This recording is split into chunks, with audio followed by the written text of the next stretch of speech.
Il existe un type de défaite qui ne laisse pas de cicatrices visibles, mais qui consume l'homme de l'intérieur. C'est lorsqu'il abandonne sa force, sa clarté, sa direction en échange d'un amour conditionnel, d'un attachement qui, au fond, ne lui appartenait jamais. Combien d'entre vous, messieurs, ont tout fait comme il faut? Vous avez été loyaux, présents, affectueux, et pourtant, vous avez été rejetés, trahis ou ignorés comme si vous n'aviez jamais compté. Ce n'était pas de la malchance, ce n'était pas votre faute, c'était de l'ignorance. Vous ne connaissiez pas les règles du jeu. Cette vidéo va déchirer ce voile et vous montrer exactement pourquoi la majorité des hommes vit piégée dans une illusion. Nous allons combiner la froideur chirurgicale d'Arthur Schopenhauer avec la discipline implacable du stoïcisme classique. Le résultat? L'éveil. Mais attention, ce contenu n'est pas pour les faibles, ni pour ceux qui croient encore aux contes de fées. Il est destiné aux hommes prêts à reconstruire leur esprit, leur vie et leur identité à partir de la vérité. Alors, avant d'aller plus loin, fais comme les hommes d'action. Abonne-toi maintenant à la chaîne, commente ci-dessous et reste jusqu'à la fin. Car ce que tu vas découvrir aujourd'hui peut être le point de rupture entre rester manipulé ou enfin devenir le maître de ton propre destin. Commençons. Partie 1. L'illusion de l'amour et la tromperie de la nature. Messieurs, la plupart des hommes vivent comme des somnambules. Ils traversent la vie avec un sourire vide et une espérance plantée dans un sol stérile. Ils croient que l'amour est la rédemption, que le romantisme est le sommet de l'expérience humaine, et ils placent la figure féminine au centre de leur univers émotionnel. Ils ne comprennent pas qu'ils avancent vers des pièges en souriant. Arthur Schopenhauer a été l'un des premiers à avoir le courage de dire à haute voix ce que la majorité craint même de penser.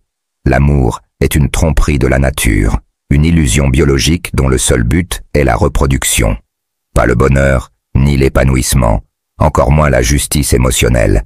Et quand tu entends ça, ton premier réflexe est probablement de résister, de t'indigner, de crier à l'exagération. Mais c'est là que le stoïcisme entre en jeu, non pas pour nier cette réalité mais pour l'affronter. Marc Aurèle disait « L'art de vivre ressemble plus à un combat qu'à une danse ». Et qu'est-ce que ce combat, sinon l'affrontement quotidien avec des vérités aussi dures que celle-là? De la même manière que Schopenhauer a arraché le voile du romantisme, le stoïcisme nous apprend à observer ce qui est, et non ce que nous voudrions que ce soit. L'amour tel que la société te le vend, c'est du théâtre. Tu entres en pensant assister à un festin, et tu finis par nettoyer la table après le spectacle. Ce n'est pas parce que les femmes sont mauvaises, c'est parce que la nature est froide, calculatrice et impartiale. Épictète nous a prévenus. Ce ne sont pas les faits qui nous troublent, mais le jugement que nous portons sur ces faits. L'idée que l'amour est pur et éternel n'est justement qu'une idée, une attente non remise en question. Schopenhauer la pulvérise, et les stoïciens la confirment. La paix ne vient que lorsque tu cesses de résister à la réalité. La question que chaque homme devrait se poser est « Combien de fois t'es-tu détruit parce que tu refusais d'accepter ce qui a toujours été devant tes yeux ?» Et ce n'est pas tout. Quand un homme croit que son accomplissement dépend d'un facteur externe, la bonne femme, la relation parfaite, le moment idéal, il devient esclave d'un idéal qui n'a jamais existé. C'est comme marcher vers un coucher de soleil qui recule à chaque pas.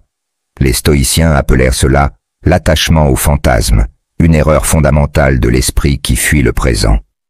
Schopenhauer ne fait pas que dénoncer cette auto-illusion. Il t'en montre le prix, frustration, dépendance, perte de soi. La grande ironie, c'est que dans sa fuite de la solitude, l'homme moderne s'y rapproche encore plus, car il ne s'est pas construit lui-même avant de chercher l'autre. Marc Aurèle enseignait « La tranquillité vient lorsque l'homme se suffit à lui-même. Si tu dépends de la validation féminine pour te sentir digne, tu as déjà perdu, avant même de commencer. L'amour comme salut est un poison déguisé en remède, et tant que tu ne le reconnaîtras pas, tu resteras prisonnier, en attente d'un soulagement qui ne viendra jamais. La liberté commence par une décision, rompre avec les récits qui t'affaiblissent. L'amour peut faire partie de ta vie, mais il ne doit jamais en être le centre. Le véritable stoïcien ne rejette pas l'amour, il le comprend, il l'observe, mais ne l'idolâtre jamais. Il sait que chaque fois qu'il se prosterne devant une émotion, il renonce à sa raison. Et lorsque la raison chute, l'homme cesse d'être maître de lui-même. Partie 2. La tragédie de la possession et le jeu invisible du désir. Peu comprennent ce qui se passe après avoir obtenu ce qu'ils désiraient tant. Schopenhauer appelait cela la tragédie de la possession.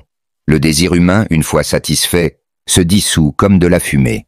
La femme qui hier était une déesse inaccessible devient aujourd'hui banale. Et l'inverse aussi. L'homme qui hier était magnétique et captivant devient prévisible et ennuyeux. Marc Aurèle l'avait compris avec une précision stoïque. Qu'est-ce que le beau? Ce qui est en harmonie avec sa propre nature. Mais que se passe-t-il si la nature du désir féminin n'est pas la même que la nôtre? Et si elle est construite non pas pour admirer l'affection, mais la supériorité perçue?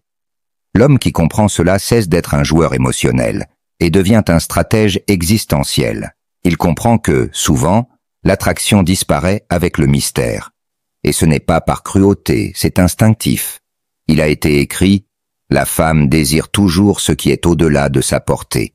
Le désir grandit avec la difficulté. » Tu n'entendras jamais cela de la bouche d'un conseiller moderne, mais les stoïciens l'ont toujours su. Ce qui est facile perd de sa valeur. L'homme qui donne tout sans effort, qui se prosterne émotionnellement en espérant être choisi, s'annule. Schopenhauer était clair. L'émotion féminine vit dans l'acte de conquête, pas dans la conservation de ce qui est acquis. Cela résonne avec Sénèque, qui enseignait que le plaisir ne réside pas dans la possession, mais dans le fait de rester digne de ce qu'on possède. Au final, messieurs, la possession n'est pas la fin du jeu, c'est le début du déclin. Si tu veux conserver le respect, le désir et l'admiration, tu dois comprendre que l'attitude de conquête ne finit jamais. Car au moment où tu deviens une possession, tu deviens un fardeau. Et attention, cette tragédie ne se limite pas à l'amour. Elle s'étend à tous les domaines où l'homme se repose après avoir conquis quelque chose, le poste au travail, le corps sculpté, la stabilité financière. Tout comme le désir féminin meurt dans la prévisibilité, l'esprit humain se flétrit dans la stagnation. Marc Aurèle nous avertit, l'âme humaine devient ce qu'elle fait continuellement. Si tu cesses d'évoluer, tu cesses d'être intéressant, pour elle comme pour toi-même. L'homme qui comprend le cycle du désir sait que le secret n'est pas de posséder, mais de continuer à être. Vivre avec un but constant, une action délibérée, une discipline quotidienne. Épictète enseignait, nous devons nous entraîner comme des athlètes, non pas pour impressionner, mais pour maintenir la forme de l'âme. Et dans la relation avec le désir féminin, la meilleure façon de le maintenir vivant est de rester un défi. Pas par manipulation, mais par présence inébranlable. Un homme dont la mission ne s'arrête pas à la conquête. Un homme qui ne se repose pas, car il a compris que l'attraction vit dans ce qui est encore en construction. Donc, messieurs, l'erreur n'est pas de conquérir. L'erreur est de cesser de mériter après avoir conquis. Croire qu'il y a un point final. Dans un monde où tout est mouvement, la femme suit le courant de la vie. Elle teste, explore, ressent. Si tu t'arrêtes, elle continuera. Et pas par méchanceté, mais par nature. À toi de décider si tu seras l'encre ou le courant, le poids ou la direction. Partie 3. La réalité n'est pas juste, mais elle est justifiable. C'est peut-être la partie la plus difficile à accepter. La nature ne se soucie pas de ta justice émotionnelle. Tu peux être fidèle, travailleur, aimant et honnête, et être quand même remplacé, trahi ou rejeté. Schopenhauer l'avait parfaitement compris. La femme n'aime pas par logique, mais selon son utilité perçue. Et cette utilité est toujours liée au statut, à la force, à la sécurité, à la domination. Beaucoup d'hommes confondent cela avec de la méchanceté. Mais le stoïcisme nous montre une autre voie, observer la nature, sans rancune. Épictète disait « Ne souhaite pas que les choses arrivent comme tu veux. Souhaite qu'elles arrivent comme elles arrivent, et tu seras en paix. » Autrement dit, si elle t'a quitté, pourquoi? As-tu cessé de grandir, de diriger, d'être admirable? Ce n'est pas de la cruauté, c'est une réponse naturelle. Tu as perdu de la valeur dans le jeu biologique, et le jeu continue, avec ou sans toi. C'est là que beaucoup s'effondrent, remplis de haine, blâmant les femmes, la société, le féminisme. Inutile. Hors sujet. Ce qui compte, c'est comprendre. Tu ne peux pas contrôler la nature, mais tu peux contrôler ta réaction. Sénèque nous rappelle. Ce n'est pas parce que les choses sont difficiles que nous n'osons pas. C'est parce que nous n'osons pas qu'elles sont difficiles. Si tu as le courage de voir la vérité sans romantisme, sans illusion, sans victimisation, tu es déjà en avance sur 90% des hommes. La réalité ne s'adapte pas à ta volonté, et elle ne le devrait pas. C'est précisément dans la résistance que se forge le stoïcien. Marc Aurèle écrivait chaque jour pour se rappeler la dureté de la vie, non par pessimisme, mais par force intérieure. L'homme qui réclame justice dans un monde injuste reste un enfant. L'homme mûr agit, même quand les règles sont déséquilibrées. Schopenhauer l'avait parfaitement saisi. Si le jeu est inégal, la réponse n'est pas la plainte, mais la stratégie. Et le stoïcisme t'enseigne exactement cela. Ajuste ta vision, maîtrise ta réaction, améliore ta position. Cesse de demander la justice. Commence à devenir indispensable. La nature ne récompense pas le juste. Elle récompense l'utile, le résilient, le discipliné. Celui qui, même face à la déception, ne s'arrête pas. Car s'arrêter, c'est se livrer à l'impuissance. Avancer, c'est s'élever au-dessus d'elle. Épictète dirait « Le vrai philosophe ne cherche pas un monde parfait. Il cherche à être inébranlable dans un monde imparfait. Et c'est exactement ce qui est à ta portée. Ne change pas les règles, maîtrise le jeu. Sois le genre d'homme qui, même face au rejet, grandit, même face à la trahison, évolue, et même face à la perte, se raffine. La réalité n'a jamais été juste, mais elle a toujours été malléable entre les mains de celui qui refuse d'abandonner. Et c'est là, messieurs, que l'homme stoïcien s'épanouit. Quand tout semble perdu, il continue. Quand tous pleurent, il construit. Quand d'autres accusent, il agit. C'est cela le chemin. C'est cela l'appel. Partie 4. De l'homme qui supplie à l'homme qui inspire. Messieurs, l'homme qui croit encore que la dévotion est le chemin vers l'amour est perdu. Il est devenu un serviteur émotionnel, un mendiant d'affection, attendant d'être approuvé. Schopenhauer l'explique avec une clarté absolue. La femme ne désire pas un serviteur. Elle désire un homme qui inspire le respect, voire une certaine crainte révérencieuse. Un homme qu'elle regarde en pensant « Cet homme n'a pas besoin de moi, mais il me choisit quand même ». Marc Aurèle, même en étant empereur, comprenait parfaitement cette dynamique. La meilleure vengeance est d'être différent de ceux qui t'ont blessé. L'homme trahi, remplacé, ignoré, n'a pas besoin de crier, ni de se lamenter, ni de se venger. Il lui suffit d'évoluer, en silence, en force, en but. Le véritable stoïcien ne cherche pas l'attention. Il vit d'une manière si alignée avec son essence que l'attention devient inévitable. Quand Épictète dit « Si tu veux être aimé, aime-toi toi-même plus profondément », il ne parle pas d'égoïsme, mais d'un principe inébranlable. La base de toute attraction est la souveraineté intérieure. L'homme qui supplie l'amour démontre un manque. L'homme qui inspire l'amour projette de la force. Et cette force, messieurs, n'est pas un cri, c'est une présence. Une présence qui se manifeste dans les décisions silencieuses que vous prenez chaque jour. Quand vous vous entraînez sans motivation, quand vous étudiez sans spectateur, quand vous construisez quelque chose de plus grand que vos désirs immédiats, vous devenez magnétique. La femme ne respecte pas ce qui est en manque, elle respecte ce qui est complet. Sénèque disait « L'âme qui se domine ne sera jamais dominée par un autre ». Et c'est là que la majorité des hommes échouent. Ils pensent devoir tout donner pour recevoir l'amour en retour. Mais l'amour ne s'achète pas avec le sacrifice, il se cultive avec de la valeur. L'homme stoïcien le comprend. Il ne s'offre pas, il s'impose, non par arrogance, mais par la solidité de celui qui a déjà bâti ses fondations. Tu veux attirer? Sois rare. Tu veux être respecté? Sois ferme. Tu veux inspirer?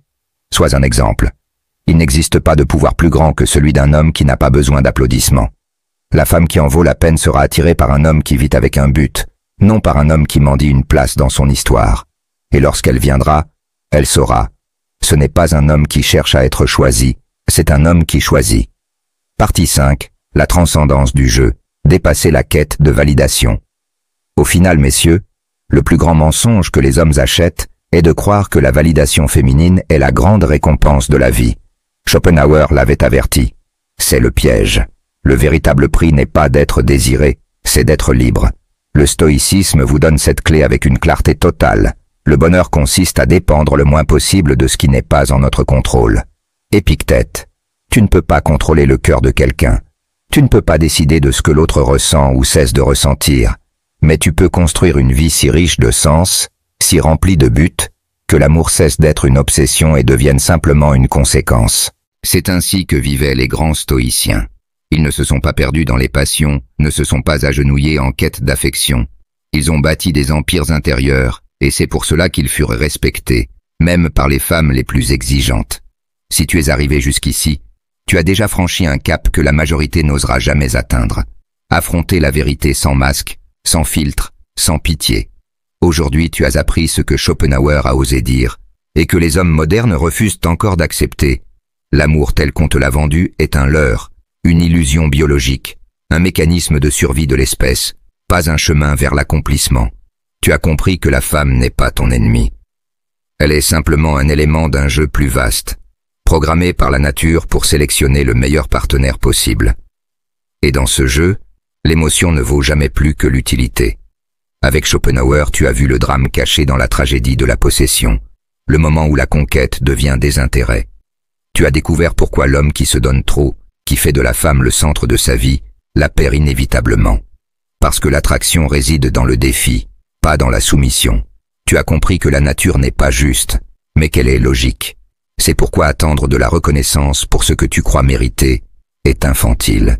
Ce qui compte, ce n'est pas combien tu aimes, mais combien tu vaux. Et cette valeur ne se déclare pas, elle se perçoit.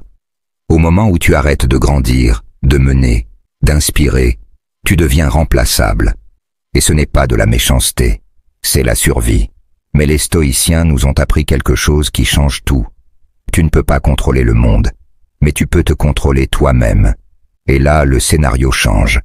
Quand on parle de Marc Aurèle, d'Épictète, de Sénèque, on voit que le véritable pouvoir ne réside pas dans l'approbation extérieure, mais dans la maîtrise de soi. L'homme qui n'a pas besoin d'être aimé est celui qui inspire le plus d'amour, parce qu'il est rare, parce qu'il est complet, parce qu'il est devenu ce que tous désirent, mais que peu ont la force de devenir. Tu as compris que supplier pour de l'amour ne sert à rien. Il faut inspirer le respect, et le respect ne naît que de la posture, du but, d'une vie alignée avec des principes.